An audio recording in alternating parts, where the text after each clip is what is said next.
Welcome back to Chinnu's Cherrypicks. എല്ലാവർക്കും ഐശ്വര്യവും സമൃദ്ധിയും സമാധാനവും നിറഞ്ഞ വിഷു ആശംസകൾ. നമുക്കിന്ന് ഒരു പച്ചടി ഉണ്ടാക്കുന്ന സമയം കൊണ്ട് 3 വ്യത്യസ്ത രുചിയിലുള്ള പച്ചടികൾ പെട്ടെന്ന് തയ്യാറാക്കുന്നതിലുപരി വളരെ ടേസ്റ്റി ആയിട്ടുള്ള പച്ചടികളാണ്. പ്രത്യേകിച്ച് ബീട്രൂട്ട് പച്ചടിയൊക്കെ സാധാരണത്തിലും ടേസ്റ്റി ആയിട്ട് കറക്റ്റ് സദ്യക്കൊക്കെ കിട്ടുന്ന രീതിയിൽ വളരെ പെട്ടെന്ന് നമുക്ക് ഇതെങ്ങനെയാണ് തയ്യാറാക്കുന്നത് എന്നുള്ളത് കാണാം. അപ്പോൾ അതിനായിട്ട് നമ്മളിവിടെ ഓരോ കപ്പ് വീതം ബീട്രൂട്ടും വെള്ളരിക്കായും പഴുത്ത ഏത്തപ്പഴം എടുത്തിട്ടുണ്ട്. ബീട്രൂട്ട് ഇതുപോലെ ഗ്രേറ്റ് ചെയ്തിട്ടും ബാക്കി രണ്ടും ചെറിയ ക്യൂബ്സായിട്ട് അരിഞ്ഞുമാണ് എടുത്തിരിക്കുന്നത്. 3 വ്യത്യസ്ത രുചിയിലുള്ള പച്ചടികളാണ്. ഏത്തപ്പഴമാണ് നമ്മുടെ മധുരപ്പച്ചടി ഇന്നത്തത്. അപ്പോൾ നമ്മൾ ഓരോന്നും ചെറിയ ബൗൾസിലാണ് എടുത്തിരിക്കുന്നത്. ഒരു 3/4 കപ്പ് അളവിലുള്ള ബൗൾസാണ്. ഇത് 3 നമുക്ക് ഒരുമിച്ച് തന്നെ കുക്ക് ചെയ്യാനായിട്ട് വെക്കാം. ഞാൻ ഇന്ന് ചട്ടിയിലാണ് ഉണ്ടാക്കുന്നത്. അപ്പോൾ ആദ്യം നമുക്ക് വെള്ളരിക്ക കുക്ക് ചെയ്യണം. വെള്ളരിക്കയ്ക്ക് കുറച്ച് വേവ് കൂടുതലുള്ളതാണ്, കുറച്ച് സമയം എടുക്കുന്നതാണ്. അപ്പോൾ 1 കപ്പ് വെള്ളം ഒഴിച്ചു കൊടുക്കുക. ഇതിലേക്ക് 1 കപ്പ് ക്യൂബ്സായിട്ട് അരിഞ്ഞു വെച്ചിരിക്കുന്ന വെള്ളരിക്ക ചേർത്ത് കൊടുക്കാം. കുരി കളഞ്ഞിട്ടാണ് വെള്ളരിക്ക അരിഞ്ഞെടുക്കേണ്ടത്. ഇതിലേക്ക് എരിയുള്ള പച്ചമുളക് ചേർത്ത് കൊടുക്കാം. ആവശ്യത്തിന് ഉപ്പും ചേർത്ത് ചെറിയ തീയിൽ അടച്ചു വെച്ച് നമുക്ക് വേവിക്കാനായിട്ട് വെക്കാം.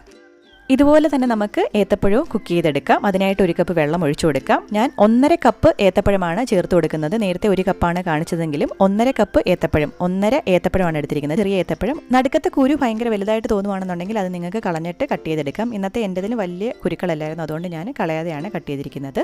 ഇനി ഇതിലേക്ക് നമുക്ക് 1/2 ടീസ്പൂൺ മുളക് പൊടിയും 1/2 ടീസ്പൂൺ മഞ്ഞൾപ്പൊടിയും ആവശ്യത്തിന് ഉപ്പും ഇതുകൂടാതെ എരിയുള്ള ഒരു പച്ചമുളകും ഇതുപോലെ അരിഞ്ഞ് ചേർത്ത് കൊടുക്കാം. നല്ലപോലെ മിക്സ് ചെയ്തിട്ട് ഇതും നമുക്ക് ചെറിയ തീയിൽ കുക്ക് ചെയ്യാനായിട്ട് വെക്കാം.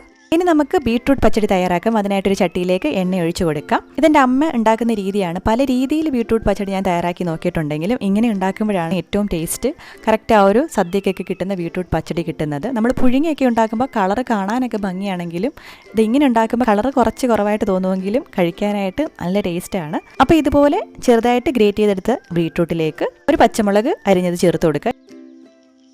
ഇനി ഇതിലേക്ക് നമുക്ക് ആവശ്യത്തിന് ഉപ്പ് ചേർത്ത് കൊടുക്കാം. ഇനി നമുക്കിത് ചെറിയ തീയിൽ ഗ്രേറ്റഡ് ബീട്രൂട്ടൊക്കെ ഒന്ന് സോഫ്റ്റായി കിട്ടുന്നത് വരെ വഴറ്റിയെടുക്കാം. ബാക്കി കാര്യങ്ങളിലേക്ക് പോകുന്നതിന് മുന്നേയായിട്ട് നമ്മുടെ ചാനൽ ആദ്യമായിട്ടാണ് കാണുന്നതെന്നുണ്ടെങ്കിൽ സബ്സ്ക്രൈബ് ചെയ്യാനായിട്ട് മടിക്കരുത്. ആ സൈഡിൽ കാണുന്ന ബെല്ലൈക്കൺ കൂടി ക്ലിക്ക് ചെയ്യുകയാണെന്നുണ്ടെങ്കിൽ പുതിയ വീഡിയോസ് ഇടുമ്പോൾ നോട്ടിഫിക്കേഷൻസ് ആയിട്ട് കിട്ടിക്കോളും.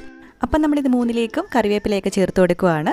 അപ്പോൾ നമ്മൾ വെള്ളരിക്ക പച്ചടിയും ഏത്തപ്പഴം പച്ചടിയും ഇതുപോലെ വെള്ളത്തിലാണല്ലോ കുക്ക് ചെയ്യാനായിട്ട് വെച്ചത്. അപ്പോൾ നമ്മൾ ബീട്രൂട്ട് പച്ചടിയിൽ എക്സ്ട്രാ ആയിട്ട് ഒരു സ്റ്റെപ്പ് ചെയ്തു. അതായത് എണ്ണ ഒഴിച്ചൊന്ന് വഴറ്റിയെടുത്തു.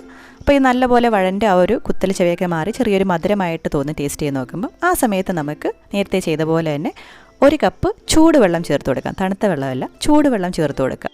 അപ്പോൾ ഇതിലും നമ്മൾ വെള്ളം ചേർത്ത് കൊടുത്തു. ഇനി ഇത് അടച്ചു വെച്ച് ഇതൊന്ന് സോഫ്റ്റ് ആവാനായിട്ട് നമുക്ക് വെയിറ്റ് ചെയ്യാം. ആ സമയം കൊണ്ട് നമുക്ക് അരപ്പ് അരച്ചെടുക്കാം. അപ്പോൾ ഒരു പച്ചടിക്ക് 3/4 കപ്പ് തേങ്ങ എന്നുള്ള അളവ്, അപ്പോൾ നേരത്തെ എടുത്ത അതേ കപ്പിൽ തന്നെ 3/4 കപ്പ് തേങ്ങ ഓരോ പച്ചടിക്കും. അപ്പോൾ 3 പ്രാവശ്യം 3/4 കപ്പ് തേങ്ങ നമുക്കൊരു മിക്സിയുടെ ജാറിലേക്ക് ചേർത്ത് കൊടുക്കാം. മൊത്തം 2.25 കപ്പ് തേങ്ങയാണ് നമ്മൾ ചേർത്ത് കൊടുക്കുന്നത്. ഇനി ഇതിലേക്ക് നമുക്ക് 1/2 ടീസ്പൂൺ ജീരകം ചേർത്ത് കൊടുക്കാം. ആവശ്യത്തിന് ഉപ്പ് ചേർത്ത് കൊടുക്കാം. കുറേശ്ശെ വെള്ളം ചേർത്ത് നല്ല പേസ്റ്റ് പോലെ, നല്ല മഷി പരുവത്തിന് പുളിശ്ശേരിക്കൊക്കെ അരച്ചെടുക്കുന്ന പോലെ നമ്മൾ അരച്ചെടുത്തിട്ടുണ്ട്. ഞാനിതിൽ കടുക് ചേർത്ത് അരയ്ക്കാറില്ല. രണ്ടും കൂടി ഒരുമിച്ച് അരയ്ക്കുമ്പോൾ ചെറിയൊരു കയ്പ്പ് രസം വരുന്നത് പോലെ തോന്നും. അതുകൊണ്ട് ഞാൻ എപ്പോഴും സെപ്പറേറ്റ് ആയിട്ടാണ് കടുക് പൊടിച്ചെടുക്കുന്നത്. 1/2 ടീസ്പൂൺ കടുക് ചെറിയൊരു മിക്സിയുടെ ജാറിലേക്ക് ഇട്ട് ജസ്റ്റ് ഒന്ന് പൾസ് അടിച്ച് ചതച്ചെടുക്കുകയാണ് ചെയ്യുന്നത്. ഇതിന് പോലെ നിങ്ങൾക്ക് ഇടികല്ലിലും ഇത് പൊടിച്ചെടുക്കാവുന്നതാണ്. അപ്പോൾ നമ്മുടെ അരപ്പിനുള്ള കാര്യങ്ങളൊക്കെ ഇവിടെ റെഡി ആയിട്ടുണ്ട്. അപ്പോൾ നമുക്ക് ഈ അരപ്പ് 3ആയിട്ട് ഡിവൈഡ് ചെയ്ത് ഓരോന്നിലേക്കും ചേർത്ത് കൊടുക്കാം. അതിനായിട്ട് 1/2 കപ്പ് അളവിൽ, നമ്മൾ 3/4 കപ്പാണല്ലോ അരച്ചത്, അപ്പോൾ ഒരു 1/2 കപ്പ് അളവിൽ ഓരോന്നിലോട്ടും നമുക്ക് ചേർത്ത് കൊടുക്കാം. എന്നിട്ട് ചെറിയ തീയിൽ വെച്ച് ആ ഒരു പച്ച ചുവ മാറുന്നത് വരെ നമ്മളിതൊന്ന് തിളപ്പിച്ചെടുക്കണം. അപ്പോൾ ഇതുപോലെ തന്നെ നമ്മൾ ഏത്തപ്പഴത്തിലോട്ടും വെള്ളരിക്കയിലോട്ടും ഒക്കെ ചേർത്ത് കൊടുക്കുക. ഈ സമയം കൊണ്ട് നമ്മുടെ വെള്ളരിക്കയും എല്ലാം നല്ല സോഫ്റ്റായി വന്നിട്ടുണ്ട്. അതുപോലെ തന്നെ വിഷുവിനൊക്കെ ഉണ്ടാക്കാൻ പറ്റിയ മധുരപ്പച്ചടിയില്ലേ, നല്ല മുന്തിരിങ്ങയും പൈനാപ്പിളും ഒക്കെ ഇട്ട് കല്യാണ സദ്യക്കൊക്കെ കിട്ടുന്നത്, അതുപോലെയുള്ള നല്ല നല്ല റെസിപ്പീസിൻ്റെ വീഡിയോസിൻ്റെ ഒരു പ്ലേലിസ്റ്റ് ഞാൻ ഉണ്ടാക്കിയിട്ടുണ്ട്. ഇത് ഞാൻ ഈ വീഡിയോയുടെ താഴെ ഡിസ്ക്രിപ്ഷൻ ബോക്സിൽ കൊടുക്കാം. കണ്ടിട്ടില്ലാത്തവർ കണ്ടു നോക്കുക. ഇതോടൊപ്പം തന്നെ നമുക്ക് കടുക് ചതച്ചതും ഇതിലേക്ക് ചേർത്ത് കൊടുക്കണം. അതിന് മുന്നേ ആയിട്ട് ഞാൻ ഏത്തപ്പഴം ഒന്ന് ഉടച്ചെടുക്കുകയാണ്. നല്ല സ്മൂത്തായിട്ട് വേണം നമ്മുടെ മധുരപ്പച്ചടി ഇരിക്കാനായിട്ട്. നല്ല ആവശ്യത്തിന് മധുരം ഉള്ളതുകൊണ്ട് ഞാൻ ഇതിലേക്ക് പഞ്ചസാര ചേർത്ത് കൊടുക്കുന്നില്ല. പക്ഷേ നമ്മുടെ ബീട്രൂട്ട് പച്ചടിക്ക് കുറച്ച് മധുരം വേണമായിരുന്നു, അതുകൊണ്ട് 1 ടീസ്പൂൺ പഞ്ചസാര ചേർത്ത് കൊടുക്കുകയാണ്. ഇത് ഓപ്ഷണലാണ്. ഇതോടൊപ്പം തന്നെ നമുക്ക് ചതച്ച് വെച്ചിരിക്കുന്ന മസ്റ്റർഡ് അല്ലെങ്കിൽ കടുക് ചേർത്ത് കൊടുക്കാം. അപ്പോൾ നമ്മൾ കടുക് മറ്റ് 2 പച്ചടിയിലേക്കും ചേർത്ത് കൊടുക്കാം. 3ലും ചേർത്ത് കൊടുക്കണം. തേങ്ങ ചേർക്കുന്നതിൻ്റെ ഒപ്പം ചേർത്ത് കൊടുത്താൽ മതി. ഞാനിപ്പോൾ വിട്ടുപോയതുകൊണ്ടാണ് ഇപ്പോൾ ചേർത്ത് കൊടുക്കുന്നത്. അപ്പോൾ ഇതും ചേർത്ത് ആ ഒരു പച്ചമണം മാറി കഴിയുമ്പോഴത്തേക്ക് നമുക്ക് ഫ്ലെയിം ഓഫ് ചെയ്ത് വെക്കാം. അപ്പോൾ ഇനി നമുക്ക് ഇതിലേക്ക് തൈര് ചേർത്ത് കൊടുക്കണം. അപ്പോൾ ആദ്യം തന്നെ നമ്മൾ അരപ്പ് അരച്ചെടുക്കുന്ന സമയത്ത് തന്നെ തൈര് അടിച്ചെടുത്ത് വെക്കുക. ഓരോ കപ്പ് അളവിലാണ് നമ്മൾ തൈര് ചേർത്ത് കൊടുക്കുന്നത്. 3 പച്ചടിക്കുമായിട്ട് ഓരോ കപ്പ് അളവിൽ. അപ്പോൾ മൊത്തം 3 കപ്പ് തൈര് ചേർത്ത് കൊടുക്കുകയാണ്. ഞാൻ ഉപയോഗിച്ചിരിക്കുന്ന ബൗള് ചെറിയ സൈസിലുള്ളതാണ്. അപ്പോൾ മൊത്തം 3 കപ്പ് തൈര് ഒരു മിക്സിയുടെ ജാറിലേക്ക് ചേർത്ത് കൊടുത്ത് നമുക്കൊന്ന് ഉടച്ചെടുക്കാം. അപ്പോൾ അടിച്ചു വെച്ചിരിക്കുന്ന തൈര് ഫ്ലെയിം ഓഫ് ചെയ്തതിന് ശേഷം നമുക്ക് ഓരോ പച്ചടിയിലേക്കും ചേർത്ത് കൊടുക്കാം. ഒരേ അളവിലാണ് നമ്മൾ എല്ലാത്തിലും ചേർത്ത് കൊടുക്കുന്നത്, ഒരു 1/4 കപ്പ് അളവിന്. ചിലപ്പോൾ തൈരിൻ്റെ പുളി അനുസരിച്ച് ഈ 1 കപ്പ് എന്നുള്ള അളവ് കുറച്ച് അങ്ങോട്ടോ ഇങ്ങോട്ടോ മാറും. അപ്പോൾ നമ്മൾ കറിയിലേക്ക് ചേർത്ത് കൊടുത്തതിന് ശേഷം ഒന്ന് ടേസ്റ്റ് ചെയ്ത് നോക്കുക, അതിനനുസരിച്ച് നമുക്ക് കൂടുതലോ കുറച്ചോ ചേർത്ത് കൊടുക്കാം. അതുപോലെ തന്നെ ഫ്ലെയിം ഓഫ് ചെയ്തിട്ടാണ് ഞാൻ ചട്ടിയിലേക്ക് തൈര് ചേർത്ത് കൊടുക്കുന്നത്. ചട്ടി നല്ല ചൂടായിട്ടായിരിക്കും ഇരിക്കുന്നത്. നിങ്ങൾ സാധാരണ പാത്രമാണ് ഉപയോഗിക്കുന്നതെന്നുണ്ടെങ്കിൽ ഫ്ലെയിം ഏറ്റവും കുറച്ച് വെച്ചിട്ടും ഒന്ന് ചേർത്ത് കൊടുത്ത് മിക്സ് ചെയ്ത ഉടനെ നമുക്ക് ഫ്ലെയിം ഓഫ് ചെയ്ത് വെക്കാവുന്നതാണ്.